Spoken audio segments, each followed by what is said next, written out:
നിർത്തിക്കോ മുമ്പിൽ വീടാ, ഇനി പോവില്ല.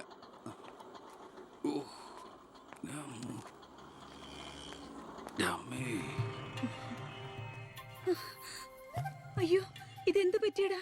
അഴിമതി വീരനും കുടില ബുദ്ധിശാലിയുമായ ഒരു മൂരാച്ചി മന്ത്രിക്കെതിരെ ശബ്ദമുയർത്തിയതിനും അങ്ങേരുടെ കോലം കത്തിച്ചതിനും പോലീസ് തന്ന സമ്മാനാണിത്. ഏത് മന്ത്രി? നമ്മുടെ വിദ്യാഭ്യാസ മന്ത്രി ഇല്ലേ അമ്മ? അത് നിന്റെ അച്ഛനല്ലേ? ഞാനത് നിഷേധിക്കുന്നില്ല. കാശ് കൊടുത്ത് ഇടിപ്പിച്ച പോലെ പോയി. എന്നാ ഐഡിയത്? അയ്യോ ഏട്ടാ, ഇത് എന്ത് പറ്റി? ഒന്നുമില്ല മോളെ, ഒന്നും. അയ്യോ, നന്നായിട്ട് കിട്ടിയ ലക്ഷണം ഉണ്ടല്ലോ. വിഷമിക്കണ്ട. ലാത്തിയുടെ ചൂടറിഞ്ഞ തുണക്കുട്ടന്മാർ രാഷ്ട്രീയത്തിലേറെ ശോഭിക്കും. എതിരാളികളെ ലാത്തി കൊണ്ട് അടിച്ചൊതുക്കിയും ചിലർ രാഷ്ട്രീയത്തിൽ വല്ലാതെ ശോഭിക്കുന്നുണ്ട്. പക്ഷെ അതൊന്നും അത്ര ശാശ്വതമല്ല. Every dog has a day. ഞാൻ മകനെയാണ് ഉദ്ദേശിച്ചത്. നീ ഇരിക്കെ, ഞാൻ വിളമ്പാ. ഓ, എനിക്ക് വേണ്ടമ്മ. ഇത് VIP-കളുടെ ടേബിൾ അല്ലേ. ഇവിടെ ഇരുന്ന് കഴിച്ചാൽ അങ്ങോട്ട് ഇറങ്ങില്ല. എനിക്കുള്ള വിധത്തിൽ ഞാൻ അടുക്കള പോയി കഴിച്ചോളാം. ജീവിതകാലം മുഴുവൻ നിനക്ക് അടുക്കളയിൽ കിടന്ന് ഇറങ്ങാനാ യോഗം. ഓ, എനിക്കത് മതി. എന്തായാലും ഞാൻ നിങ്ങളുടെ ഗ്രൂപ്പ് ഓഫീസിന്റെ തിന്നാലല്ലോ വന്ന് നിറങ്ങണത്. എന്നെയും എന്റെ ഗ്രൂപ്പിനെയും പരസ്യമായിട്ട് അവമാനിക്കുന്നവനെന്തിനാ ഞാൻ കഷ്ടപ്പെട്ടുണ്ടാക്കണ എന്റെ വീതം കഴിക്കാൻ ഇങ്ങോട്ട് കെട്ടിയെടുക്കണത്? മക്കള് കഴിക്കുന്നതിന്റെ കണക്ക് പറയാ. ഞാൻ പറയൂടി, രാവിലെ ഇറങ്ങുമല്ലോ കഞ്ഞിമുക്കിയ ഡ്രസ് ഇട്ടുണ്ട്, അതിനും വേണം എന്റെ ചക്രം. അതെ, എല്ലാം സർക്കാരിനെ വെട്ടിച്ചുണ്ടാക്കുന്നല്ലേ. സർക്കാരിന്റെ കാശ് എന്ന് പറയുന്നത് ജനങ്ങളുടെ കാശാ. അതിൽ എനിക്കും അവകാശമുണ്ട്. നീ അടുക്കളയിലേക്ക് പോയി ഭക്ഷണം കഴിക്കും. ഉപദേശിക്കുകയാണെന്ന് കരുതരുത്. ജീവിതത്തിന് ഒരു ലക്ഷ്യമൊക്കെ ഉണ്ടാവും. എന്നിട്ട് ആ ലക്ഷ്യത്തിന് വേണ്ടി പരിശ്രമിക്കണം. നല്ല ഉപദേശം. ഇരിക്കുന്ന ആളോട് ചെന്ന് പറയും. പോത്തിനോടാണോ വേദം ഓതുന്നത്? ഞാൻ ഇതുദ്ദേശിച്ചത് മകനെയാ. അച്ഛനെ ഉദ്ദേശിച്ചാലും വലിയ കുഴപ്പമൊന്നുമില്ല. നിങ്ങളൊന്നും മിണ്ടാതിരിക്കെ. അച്ഛൻ അവന് വഴക്ക് പറയുന്നതിൽ എന്താ തെറ്റ്? അവന് ഞങ്ങളുടെ കൂടെ നിന്നൂടെ? എവിടെ നിൽക്കാനാ? എനിക്കെതിരെ ആഞ്ഞടിക്കാനാ മുഖ്യനവനെ കരുവാക്കിയിരിക്കുക. ഞാൻ നിഷേധിക്കുന്നു. ഇവൻ എന്റെ മോൻ തന്നെയാണോ അതോ മുഖ്യറ്റം? ആ ചോദ്യം ലക്ഷ്മി തീറ്റ കഴിഞ്ഞ് ഇറങ്ങി പോടുന്ന.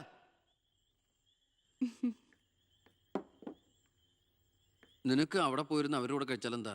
എനിക്ക് അവരോട് ഇരുന്ന് ശരിയാവില്ല ഏട്ടാ. അവരൊക്കെ വലിയ വലിയ കാര്യങ്ങളെ പറയണേ. എനിക്കതൊന്നും മനസ്സിലാവില്ല. എടി, അവരെന്താ പറയണേന്ന് അവർക്ക് എന്നെ മനസ്സിലാവണില്ല. അതാ നിനക്ക് മനസ്സിലാവാത്തത്. അതെന്താ നീ മനസ്സിലാക്കാത്തേ? ചുമ്മാ ഇരിയേട്ടാ.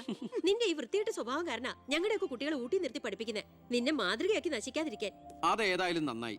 അവരെന്നെ കണ്ട് പഠിക്കുന്നതിനേക്കാൾ കുഴപ്പാ അവരവരുടെ അച്ഛനെയും അപ്പൂപ്പനെയും കണ്ട് പഠിക്കുന്നത്. ഓ, ഈനാമ്പച്ചിക്ക് മരപ്പെട്ടി കൂട്ട്. ഏയ്, എന്റെ മൂത്തളീനെ മരപ്പെട്ടി വിളിച്ചാണ്ടല്ലോ. ഓ, തുടങ്ങിയ പിന്നെ തമ്മി കണ്ട കീരിയും പാമ്പോ. നിനക്കിത് എന്തിന്റെ കേടാടാ? എപ്പോ നോക്കിയാലും കൂടപ്പറപ്പുകളുമായിട്ട്. അത് പോട്ടെ, അച്ഛനെതിരെ നീ. അമ്മേ, ഞാൻ അച്ഛനെതിരല്ല. അച്ഛന്റെ നയങ്ങളോടാണ് എതിർപ്പ്. അച്ഛന്റെ രാഷ്ട്രീയ നേട്ടങ്ങൾക്ക് വേണ്ടി അച്ഛൻ കാട്ടിക്കൂട്ടുന്ന നെറുകേടുകൾക്കെതിരെ ഞാൻ അറിയാതെ ചോദിച്ചു പോവുകയാണ്. ചോദിച്ചു പോണ്ട, അവിടെ ഇരുന്ന് കഴിക്കേ. പറഞ്ഞ പോലെ കഴിച്ചിട്ട് പോവാം. എടാ, നിന്റെ അച്ഛൻ എത്ര നെറുകേട് കാണിച്ചാലും അങ്ങേര് കഷ്ടപ്പെട്ടുണ്ടാക്കണതല്ലേ നീ ഇപ്പൊ കഴിക്കണത്? അത് മാത്രം പറയരുത് അമ്മേ. അമ്മേ, ഞാൻ കഴിക്കണത് അമ്മയ്ക്കുള്ള കഞ്ഞിയുടെ ഒരു വിഹിതമാണ്. എനിക്കൊരു നല്ല കാലം വരുമ്പോ ഞാൻ ഈ കഞ്ഞി മുഴുവൻ അമ്മയ്ക്ക് ചോറായിട്ട് തിരിച്ചു തരും. അതുവരെ എന്റെ വയറിനൊരു ലോൺ. എനിക്കും എന്റെ ജീവൻ നിലനിർത്തണ്ടേ അമ്മേ?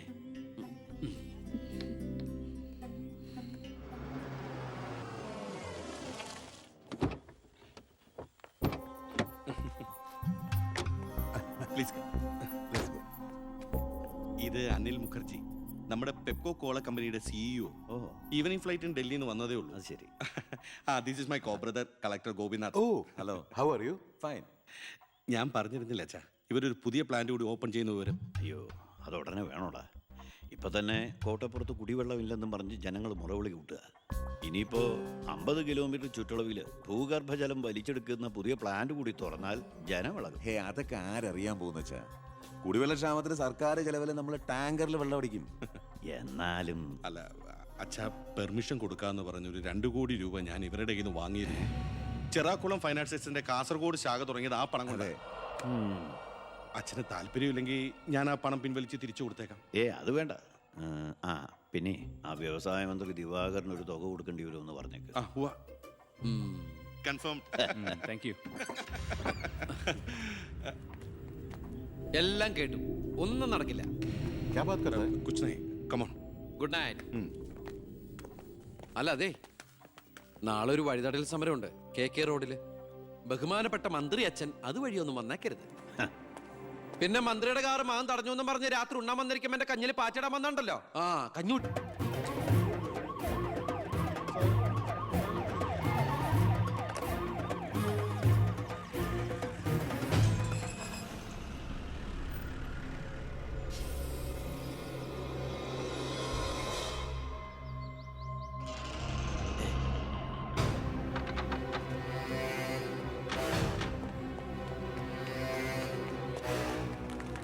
ഉദ്ഘാടനം തടയാനാണ് ഉദ്ദേശമെങ്കിൽ ഇവർക്ക് മുന്നിൽ വെച്ച് ബലം പ്രയോഗിക്കേണ്ടി വരും.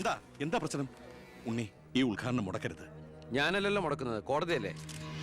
Court order. എന്താ പ്രശ്നം? Excuse me. ഇനി ഒരു ഉത്തരവ് ഉണ്ടാവുന്നവരെ കമ്പനിയുടെ ഉദ്ഘാടനവും പ്രവർത്തനവും നിരോധിച്ചുകൊണ്ടുള്ള ഹൈക്കോടതിയുടെ സ്റ്റേ ഓർഡർ. മന്ത്രിക്ക് മേൽ പരുന്തും പറക്കില്ലെന്ന് സാർ കരുതിയെങ്കിൽ തെറ്റി. ലെജിസ്ലേറ്റീവിനേക്കാൾ പവർ ജുഡീഷ്യറിക്കാ.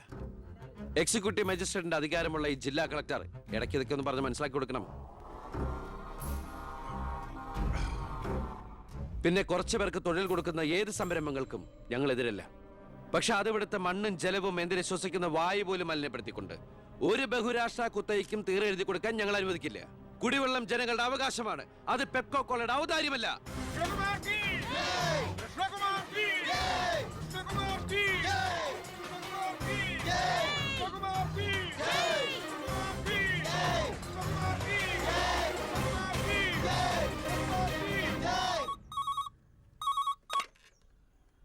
ഹലോ ഹലോ, ഞാൻ ഷാരിയ.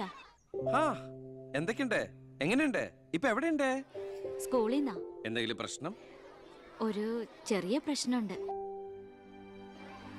ഒരു കാര്യം പറയാനായിട്ട് എങ്ങനെ പറയണ്ടേന്നറിയില്ല. ഒന്ന് നേരിട്ട് കാണാൻ പറ്റുമോ?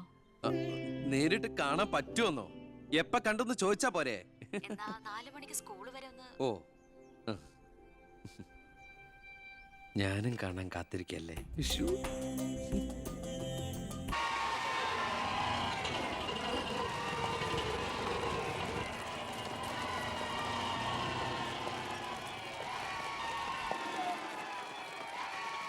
നീ പോക്കോ. ഓ,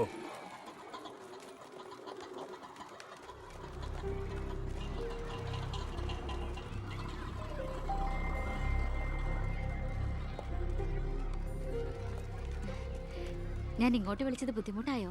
ശാരി എന്നെ ഏത് പാതാളത്തിലേക്ക് വിളിച്ചാലും എനിക്ക് വരാൻ ഒരു ബുദ്ധിമുട്ടില്ല. അല്ല, ഇതിനൊക്കെ ബുദ്ധിമുട്ടില്ലേ പിന്നെ എന്തിനാ ബുദ്ധിമുട്ട്? എന്താ എന്താ പറയാനൊരു ബുദ്ധിമുട്ട്? അത് എങ്ങനെ തുടങ്ങണ്ടേന്ന് എനിക്ക് എങ്ങനെ വേണമെങ്കിലും തുടങ്ങിക്കോളൂ. അല്ല, ഒരാള് മറ്റൊരാളെ സ്നേഹിക്കാന്ന് പറയണത് തെറ്റാന്ന് എനിക്ക് തോന്നിയിട്ടില്ല. അതിപ്പോ തെറ്റാന്ന് ആരാ പറഞ്ഞേ? ആരാ പറഞ്ഞെന്ന്? അപ്പൊ തെറ്റല്ലല്ലോ.